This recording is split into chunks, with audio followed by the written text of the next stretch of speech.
नमस्कार, मैं हूं संजय भारद्वाज और आप देख रहे हैं हमारे साथ चाय पर चर्चा कार्यक्रम में हमारी आज की खास मेहमान निधि शर्मा।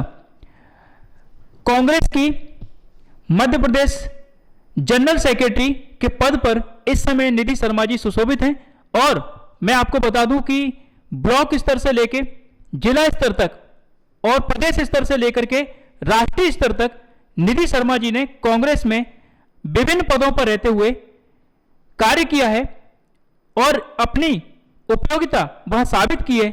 जिस भी पद पर वे रही हैं, निष्ठा से कांग्रेस के एक जुझारू कार्यकर्ता के रूप में उन्होंने अपनी पहचान बनाई है। इतना ही नहीं, आपको पता होगा संपूर्ण देश के अंदर कांग्रेस के पूर्व अध्यक्ष राहुल गांधी जी ने अभी न्याय यात्रा निकाली थी।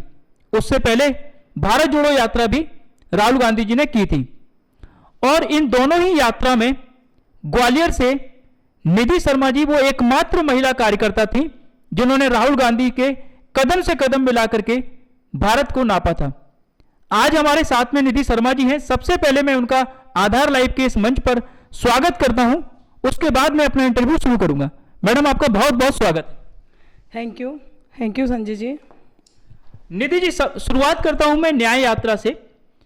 जो न्याय यात्रा राहुल गांधी जी ने निकाली और ग्वालियर से आप एकमात्र महिला कार्यकर्ता, जैसे आपने अभी मुझे बताया इंटरव्यू शुरू होने से पहले कि आप एकमात्र महिला कार्यकर्ता थी, तो क्या आपको वहां जाने के लिए सोचना पड़ा कि ग्वालियर से कोई नहीं जा रहा है, मैं अकेली कैसे जाऊं, क्या मेरी व्यवस्था होगी, या बस मन में क्या आया कि आप चले गए और अकेले ही जाकर के न्याय यात्रा में शामिल हुए? मेरे घर वालों ने काफ़ी मना किया कि मणिपुर काफ़ी दूर है और आप नहीं जा सकते। मेरे लिए काफ़ी डिफ़िकल्ट भी था, लेकिन मेरे भाई को एक टेंशन भी थी कि मेरी बहन अगर वहाँ जाएगी तो कैसे करेगी अकेले रहकर, क्योंकि उस एरिया को मैंने कभी देखा नहीं, कभी वहाँ तक गई नहीं। इतनी दूर भेजना भी पॉसिबल नहीं होता फैमिली के लिए, लेकिन फिर भी जिद कर वहाँ तक गई मैं। और वहाँ के अनुभव तो ये थी कि वहाँ पे कोई किसी की मदद ही नहीं कर रहा, क्योंकि सारी गाड़ियों से यात्रा थी और मैं विदाउट गाड़ी गई। और मेरे लिए ये बहुत पल मैं बता नहीं सकती कि मेरे लिए बहुत कठिन साबित हुए। और मैंने धीरे धीरे अपने आप को मैनेज किया, वहाँ पर दूसरों से हेल्प ले लेकर मैं अदर स्टेटों तक पहुँची हूँ। और जब मैं अपनी स्टेटों में आई तो थोड़ी सी राहत मिली मुझे। लेकिन हाँ, तो आप बताएंगे कि न्याय यात्रा में जैसे मणिपुर से आप जब शामिल हुई तो यहाँ से आप बाय ट्रेन गई थी या कैसे गई थी, और वहाँ पर जाकर के आपने क्या देखा था कि किस तरीके का वहाँ माहौल है, और राहुल गांधी जी वहाँ मणिपुर में जब आपको मिले होंगे तो आपका उत्साह कितना बढ़ गया था? देखिए, यहाँ से तो मैं ट्रेन से दिल्ली तक गई और वहाँ से दिल्ली से मैंने फ़्लाइट लिया मणिपुर के लिए और वहाँ पहुँची तो राहुल जी के साथ मेरा फेस टू फेस बातचीत कभी नहीं हुई उस समय, लेकिन फिर भी मेरा एक मन में था कि मैं राहुल जी के साथ मुझे चलना है और मन में दृढ़ निश्चय लेकर मैं चली। पिछली यात्रा जो भारत जोड़ो न्याय यात्रा रही, उसमें भी मैंने किसी से परमिशन नहीं ली और मैं उसमें भी गई। और उसमें तो मेरे अपने लोगों ने ही मुझे उसमें डिसअपॉइंट करने की कोशिश की, क्योंकि वो लोग नहीं चाहते कि मैं आगे बढ़ूं। और आज भी डिस्ट्रिक्ट के लोग न्याय यात्रा में भी मुझे वहाँ तक जाने के लिए मुझे परेशान कर रहे हैं। मेरे पीछे तो डिस्ट्रिक्ट के लोग ही पड़े हुए हैं। मतलब आपका कहना यह है कि आपके ही शहर के लोग मतलब न्याय यात्रा में तो शामिल हुए नहीं, भारत जोड़ो यात्रा में तो शामिल हुए नहीं, उल्टा आप शामिल हो रहे थे और आपको भी शामिल होने देने में मतलब कठिनाइयां पैदा कर रहे थे? जी बिल्कुल बिल्कुल संजय जी, यही बात है कि एक महिला को जाने से पीछे कोई कारण मुझे कोई पता नहीं। मेरे को तो अदर लोगों से पता लग रहा है कि इस तरीके का व्यवहार हो रहा है, मुझे कुछ भी नहीं पता कौन क्या कर रहा है, मुझे नहीं पता। तो ये जो शक्तियां हैं जो आपको रोक रही थी, कहीं ना कहीं आपको क्या लग रहा है वो राहुल गांधी जी जो यात्रा कर रहे थे उस यात्रा को असफल करना उनका मकसद था या सिर्फ निधि शर्मा को रोकना उनका मकसद था? सिर्फ मुझे रोकना। राहुल जी से तो उनका कोई मुकाबला है ही नहीं ना, राहुल जी से मुकाबला कहाँ है, राहुल जी तो डिफरेंट है। तो आपको रोकने का कोई विशेष कारण, मतलब उनको क्या लग रहा था कि आप भविष्य में उनके लिए राजनीतिक स्तर पर कोई खतरा पैदा कर सकती हैं? ये तो उनकी सोच पे डिपेंड करता है, मेरा तो ऐसा कुछ भी उद्देश्य नहीं है जी। जैसे कि आपने बताया कि आपने मणिपुर से यात्रा में शामिल हुई थी, तो कितने प्रदेशों में आप राहुल जी के साथ रहीं, और इस यात्रा में जो जब जहाँ भी ये यात्रा जाती थी, थोड़ा सा बताएंगे कि कैसा कैसा माहौल रहता था। मैंने 62,000 किलोमीटर की यात्रा की है पैदल, कुछ गाड़ियों से कुछ पैदल। और पिछली यात्रा मैंने 4,000 किलोमीटर की यात्रा की है पैदल, जो भारत जोड़ो यात्रा थी। कोई ऐसा अनुभव जो आप हमें बताना चाहें, हमारे दर्शकों के साथ शेयर करना चाहें? भारत जोड़ो न्याय यात्रा का अनुभव तो मैं आपको बता ही सकती हूँ, क्योंकि मैंने कैंप के बाहर सोकर अपना यात्रा पूरी की है। कैंप के बाहर सो करके? क्योंकि जिस जगह कैंप लगता था वहाँ से 150 किलोमीटर दूर तक कोई भी आबादी नहीं थी जिस जगह कैंप लगता था, और मेरे लिए कन्वेंस नहीं होता था वहाँ से, तो मेरे लिए पॉसिबल ही नहीं कि मैं कहीं होटल वगैरह ले सकूं। लेकिन फिर मुझे कुछ लोगों से प्रेरणा मिलती थी, तो वहीं अपना लगाया और सो गए। इन दोनों ही यात्रा में आप राहुल जी के साथ में थे, तो राहुल जी से इस यात्रा के दौरान कितनी बार मुलाकात हुई, और मुलाकात हुई तब उन्होंने आपको क्या बोला? देखिए, राहुल जी से तो डेली मुलाकात होती थी, लेकिन राहुल जी से मुलाकात करने का ये मतलब नहीं कि मेरी उनसे चर्चाएं हों, लेकिन डेली मतलब आमने सामने में डेली होती हूँ, और कई बार मेरी 3-4 बार मेरी उनसे मुलाकात हुई है। उनको ये मालूम पड़ा कि ग्वालियर से आप आए हैं और अकेले आए हैं? बिल्कुल मालूम है उनको कि मैं ग्वालियर से चल रही हूँ। तो उनको कितने खुश थे, क्योंकि आप महिला भी हैं और अकेले ग्वालियर से गए थे, कितने खुश थे वो? ये तो मुझे नहीं मालूम, इस विचार को तो नहीं रख सकती मैं, लेकिन हाँ, ये मेरे अंदर खुशी का माहौल है कि मैं राहुल जी के साथ चली। अच्छा, न्याय यात्रा का उद्देश्य क्या था, आपको ये पता है, ये मालूम है?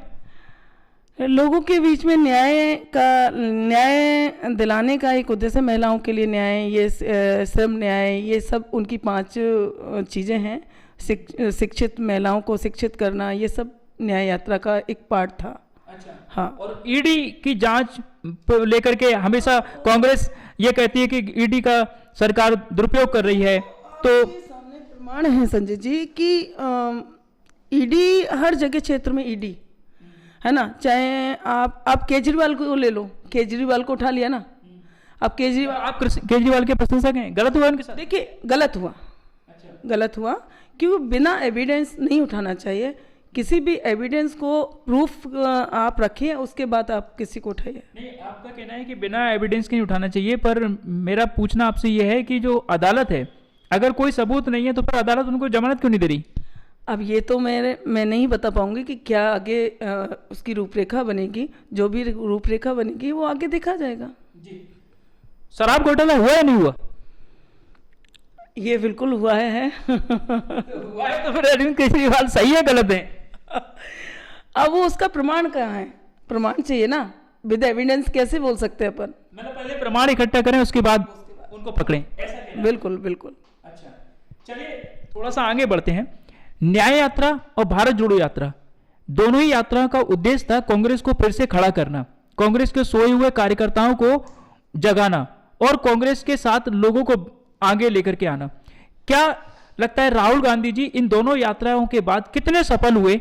कितने कार्यकर्ता, चूंकि आप उनके साथ रहीं, कितने कार्यकर्ता ऐसे थे जो अलग अलग स्टेट में, अलग अलग शहर में उनके साथ जुड़े, और जो कार्यकर्ता थे जो घर बैठे हुए थे, कितना उनका उत्साह आपको देखने को मिला? निधि जी बताएंगे, भारत जोड़ो यात्रा और न्याय यात्रा राहुल गांधी जी के द्वारा निकाली गई, आप दोनों ही यात्रा में उनके साथ में थे, क्या जोश था कार्यकर्ताओं के अंदर, और आगे चल करके इसका क्या परिणाम हम देख सकते हैं?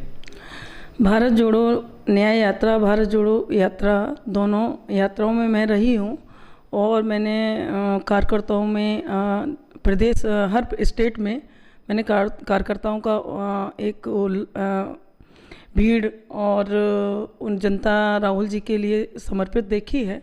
और राहुल जी के साथ जो जनता को मैंने भीड़ को उमड़ते देखा है, राहुल जी के साथ जब भीड़ उमड़ती थी ना, तो पता नहीं लगता था कि कौन व्यक्ति कहाँ दब जाएगा, इतनी भीड़ थी। हर स्टेट में मैंने कार्यकर्ताओं को राहुल जी से जुड़ते हुए देखा है, और 2024 में इस भीड़, जो भी वोटर रहेंगे 2024 में, जो भीड़ के, वो आपको 2024 में देखने को मिलेंगे, और मुझे लगता है कि 2024 में हम सत्ता में आएंगे। अब चुनाव आने वाले हैं, आ ही गए हैं, लोकसभा के बिगुल बच चुका है, ग्वालियर से टिकट फाइनल नहीं हो पा रहा है कांग्रेस का, पेच क्या फंसा हुआ है? पेज तो मुझे भी नहीं पता क्या फंसा हुआ है, लेकिन मेरी दावेदारी है, मैं मांग रही हूँ ग्वालियर से टिकट लोकसभा के। अगर पार्टी मुझे इसके लायक समझेगी तो मैं लड़ूंगा। आपने वरिष्ठ नेताओं से बातचीत की है, अपनी दावेदारी प्रस्तुत की है? हाँ, मैंने की है। यदि पार्टी में अभी दो नाम उभर करके आ रहे हैं, प्रवीण पाठक, राम सेवक सिंह बाबूजी, तो तीसरा नाम हम आपका मान के चलें? अब इस बात को तो मैं नहीं कहूँगी, ये तो वरिष्ठ नेतृत्व का वो है निर्णय कि क्या करेंगे वो लोग। लेकिन जो राम सेवक बाबूजी हुए या प्रवीण भैया हुए, ये मेरे लिए सम्मान्य है। अगर इनको मिलता है तो मेरे लिए वो भी एक पार्टी का निर्णय है। निधि शर्मा काम करेंगे उनके लिए? मैं बिल्कुल करूँगी। मुझे पार्टी के जो भी कैंडिडेट आएंगे मैं उसके लिए काम करूँगी। मुझे कोई काम करेंगे। निधि जी, अगला क्वेश्चन मेरा आपसे ये है कि क्या आपको लग रहा है इस बार 400 पार का जो नारा है बीजेपी का, कांग्रेस उसको कहां तक रोक पाएगी? जो भी मोदी जी के जो भी चाटुकर्ता हैं, जो भी लोग हैं, वो मोदी जी जो भी कहलवाते हैं वो कहते हैं 400 पार या 500 पार, वो उनकी वो रेखा, वो चीज़ें हैं, मुझे उससे कुछ फ़र्क नहीं पड़ता। लेकिन हम कोई भी एक बॉन्ड नहीं रखते किसी चीज़ का कि हम 400 पार रखेंगे या 200 पार रखेंगे, हमारा कोई बॉन्ड नहीं है।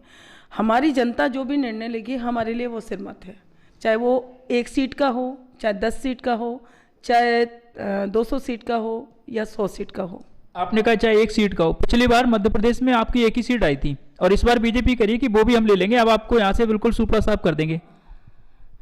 बीजेपी तो कुछ भी बोलती है, बीजेपी का क्या है, कहीं ऐसा ना हो उनकी सीट ही हट जाए, कम से कम मोदी ही नीचे ना आ जाए, कहीं ऐसा ना हो मोदी जी की कुर्सी ना चिढ़ जाए, ऐसा भी तो हो सकता है ना। अच्छा, तो मतलब आपको लग रहा है कि कांग्रेस यहाँ पर बेहतर परफॉर्म कर पाएगी? लगता तो है, और बाकी ईश्वर की मर्जी।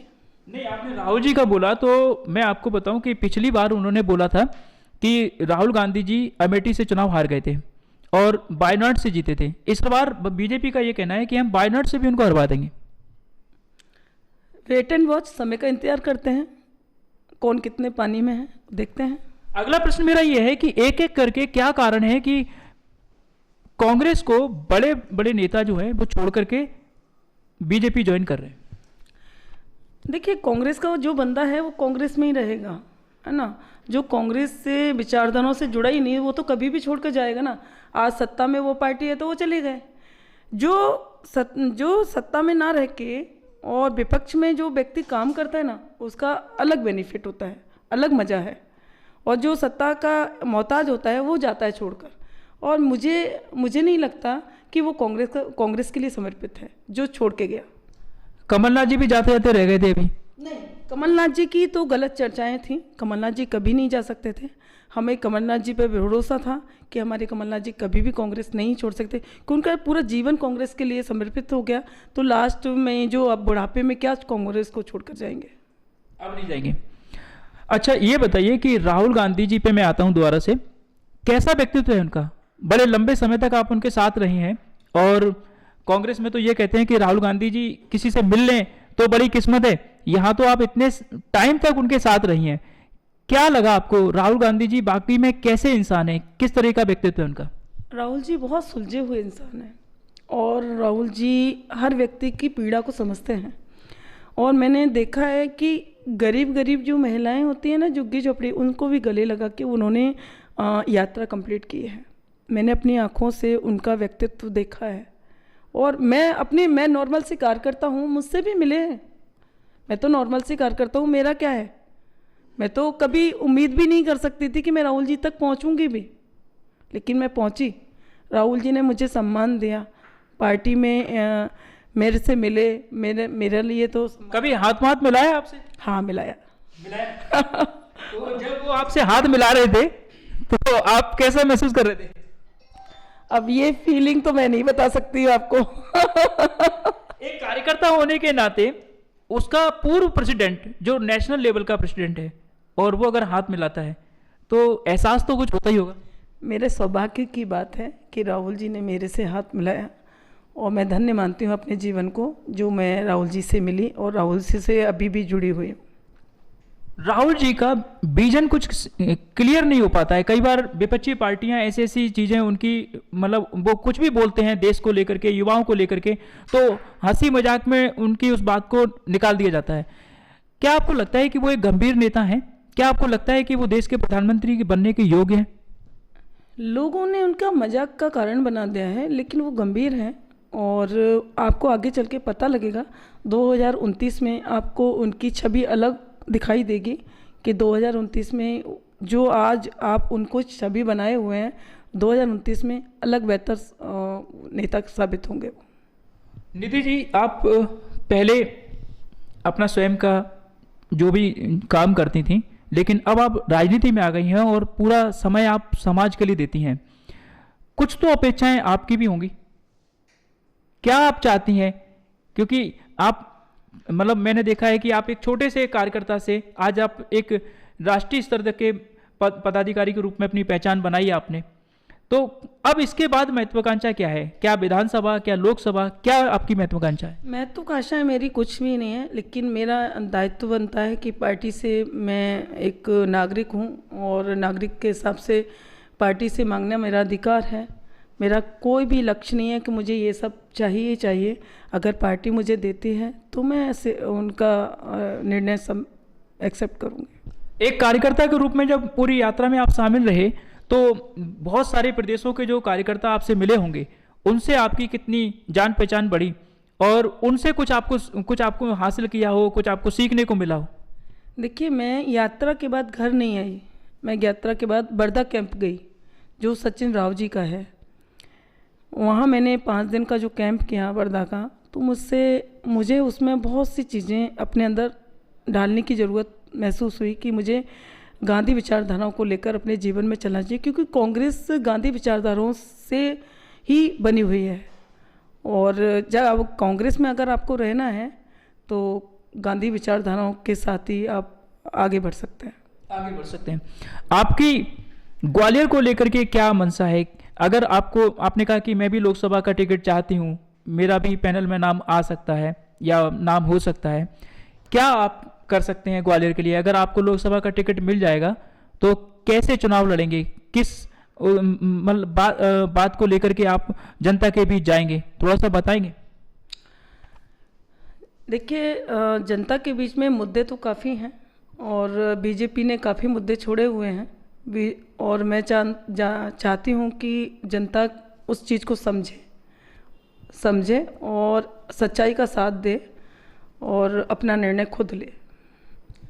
बीजेपी और कांग्रेस में आपको अंतर क्या दिखता है?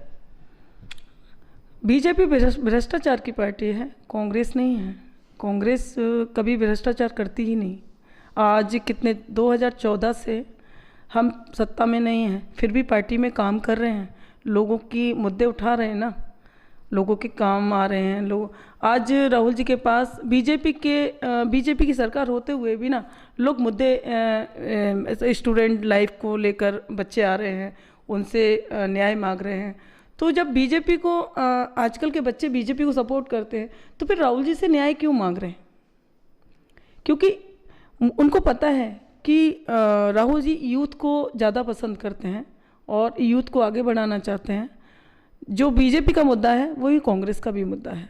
कोई ऐसा प्रसंग बताना चाहेंगे, कोई ऐसी घटना बताना चाहेंगे उस यात्रा के दौरान किसी ऐसे व्यक्ति से राहुल गांधी जी की मुलाकात हुई हो, आप भी उस जगह पे शामिल हो, जब आपने देखा हो कि वाकई में ना अगर मैं कुछ लायक बन जाऊं तो ऐसे व्यक्ति जो मेरे सामने आए इनके मैं कुछ काम आ सकूं? देखिए, एक बाबा है, मेरे को उनसे बहुत प्रेरणा मिली। आज से 90 साल के एक बाबा थे जो भारत जोड़ो यात्रा पैदल की उन्होंने। बुजुर्ग इंसान पैदल चल के यात्रा शुरू से एंड तक करता है, तो उनसे हम तो जवान हैं, हम क्यों नहीं कर सकते? वो उनसे हमें काफ़ी प्रेरणा मिली और मैं उसके साथ आगे बढ़ी और उनका सिर पे हाथ था मैंने यात्रा कंप्लीट की। कांग्रेस का मैंने देखा कि ग्वालियर चंबल संभाग में जो रिकॉर्ड रहा है वो अच्छा रहा है। मतलब पिछले विधानसभा चुनाव में भी आपने यहाँ से सीट जीती, महापौर का भी आपने यहाँ से चुनाव जीता और मुरैना में भी आपने 1-2 सीटें जीती।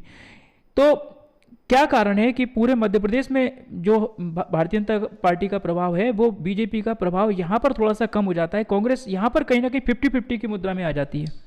ईवीएम का जो घोटाला है आपका, तो ईवीएम से बैलेट पेपर से अगर चुनाव कराएंगे तो हम बता पाएंगे कि हम लोग कितने मजबूत हैं।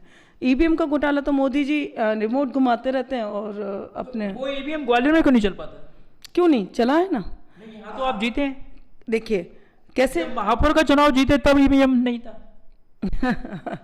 बिल्कुल था, क्यों नहीं था, लेकिन कुछ चीज़ें हैं पार्टी में जो मैं अब सामने समक्ष नहीं ला सकती अभी। सतीश सिकरवार जीते, साहब सिंह गुर्जर जीते, वहाँ भी तो ईवीएम चल सकता था, वहाँ क्यों नहीं चला? क्यों नहीं चला? चला ना, जितने वोटों से उनको जीतना था उतने वोटों से कहाँ जीते। अच्छा, मतलब आपका कहना है कि ईवीएम चल रहा है, तो ईवीएम अगर लोकसभा में भी चला गया फिर क्या करोगे? देखते हैं, मोदी जी का जो भी निर्णय होगा हम स्वीकार करेंगे उसको। अच्छा, मोदी जी की कोई योजना, कोई काम आपको अच्छा लगता है कि नहीं? मोदी जी का क्या काम अच्छा लगेगा, हमें तो अपने राहुल जी का काम अच्छा लगता है। राहुल जी के साथ यात्रा करना अच्छा लगता है हमें तो। नहीं, आप यात्रा करते रहते हैं और वो यात्रा करने के लिए मंदिर बनवा देते हैं। अभी राम मंदिर उन्होंने बनवाया। बताइए राम मंदिर कहाँ, उद्घाटन कैसे कर दिया? राम मंदिर पूरा आपको तो बुलाया था, कांग्रेस गई नहीं। तो पूरा है ही नहीं ना। जब हम लोग ब्राह्मण इंसान, जब पूरा वहाँ पे मंदिर ही नहीं बना तो उसका उद्घाटन कैसे कर सकते हैं आप? उसको लोग दर्शन कर रहे थे, आप भी करा दें। अब देखिए, मैं दर्शन करने के लिए कभी भी राम विरोधी नहीं रही और ना हमारी पार्टी राम विरोधी रही है। छवि क्यों बनती जा रही है कि आपकी पार्टी और आपके लोग राम विरोधी हैं? देखिए राहुल जी तो हमारे राम मंदिर गए थे ना, लेकिन मोदी जी ने अंदर क्यों नहीं आने दिया? मोदी जी ने रुकवाया ना उनको। जब इतना ही था तो आप इतनी गंदी छवि क्यों बना रहे हैं, है ना? जब आपको लड़ना है तो आमने सामने की लड़ाई लड़ो, पीछे की लड़ाई मत लड़ो। एक चीज़ मुझे आप बताइए कि जब 15 अगस्त या 26 जनवरी का कार्यक्रम होता है तो कांग्रेस पार्टी के सभी लोग वहाँ पर उपस्थित होते हैं। झंडा बंधन या झंडा फहराना, ये कार्यक्रम तो जो होता है प्रधानमंत्री जी ही करते हैं, ठीक है? तो अगर प्रधानमंत्री जी रामलला की मूर्ति की प्राण प्रतिष्ठा कर रहे थे और अतिथियों में आपको इनवाइट किया गया था, आपके लीडर्स को, तो वहाँ जाकर के बैठने में, जैसे लाल किले पे कार्यक्रम में बैठते हैं, ऐसे वहाँ जाकर के बैठने में दिक्कत क्या थी? जनता के बीच में एक अच्छी छवि बन जाती। उस समय सोनिया जी को इनवाइट किया था, हमारी राष्ट्रीय अध्यक्ष रही, पूर्व राष्ट्रीय अध्यक्ष रही हमारी सोनिया जी, उनको इनवाइट किया था। बट उस समय हमारे सोनिया जी की तबीयत खराब होने की वजह से वो असमर्थ रहीं और राहुल जी उस समय यात्रा के उसमें थे तो वो जाने में असमर्थ रहे वो, और फिर भी उसमें से वो समय निकाल कर गए। तो मोदी जी के जो भी लोग रहे वहाँ पे उनको रोका गया। निधि जी, मतलब बड़ा एक विकट प्रश्न है कि कौमी एकता की मिसाल कही जाती थी कांग्रेस पार्टी, और आज हम देख रहे हैं धीरे धीरे करके कहीं ना कहीं छवि बनती जा रही है हिंदू विरोधी पार्टी की, और उसमें कहीं ना कहीं कुछ कमियां कांग्रेस खुद छोड़ देती है या खुद कर देती है, जिसकी वजह से चाहे धारा 370 हटाने की बात हो, चाहे राम मंदिर का मुद्दा हो, ऐसे कई मौके आए जब कांग्रेस पार्टी को वहाँ पर सपोर्ट करना चाहिए था, लेकिन बीजेपी का सपोर्ट नहीं, सरकार का सपोर्ट करना चाहिए था, लेकिन नहीं किया। इससे एंटी हिंदू कहीं ना कहीं पार्टी नजर आने लगी, और अब तो कांग्रेस के जो नेता छोड़ करके गए वो भी ये कह रहे हैं कि साहब राम का नाम नहीं ले पा रहे थे, इसलिए हम छोड़ करके आए हैं। तब तक क्या सो रहे थे इतने समय से? आज 6 महीने हो गए उस चीज़ को, जब से क्या सो रहे थे? आज चुनाव का माहौल आया तो आपने सत्ता बदलने के लिए, सत्ता में आने के लिए या अपना वो करने के लिए, तो अब चुनाव के समय में आप जाने का क्या रीज़न रहा? जा तो आप पहले भी सकते थे ना।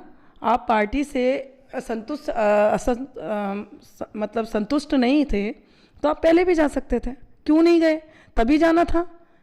कम से कम पार्टी में जगह तो खाली होती, अच्छे लोग तो आते, कम से कम तुम्हारी वजह से गंदे लोग तो नहीं भरे रहते उसमें। अब लग रहा है कि अब जो लोग सब चले गए तो अब कुछ नए युवाओं को, नए कार्यकर्ताओं को मौका मिलेगा। बिल्कुल मिलेगा। निधि शर्मा जैसे कार्यकर्ताओं को मौका मिलेगा। बिल्कुल मिलेगा। मेरे राहुल जी न्याय के लिए लड़ने वाले हैं। तो राहुल जी की न्याय यात्रा और भारत जोड़ो यात्रा दोनों का कितना रिजल्ट आप देखेंगे लोकसभा चुनाव में?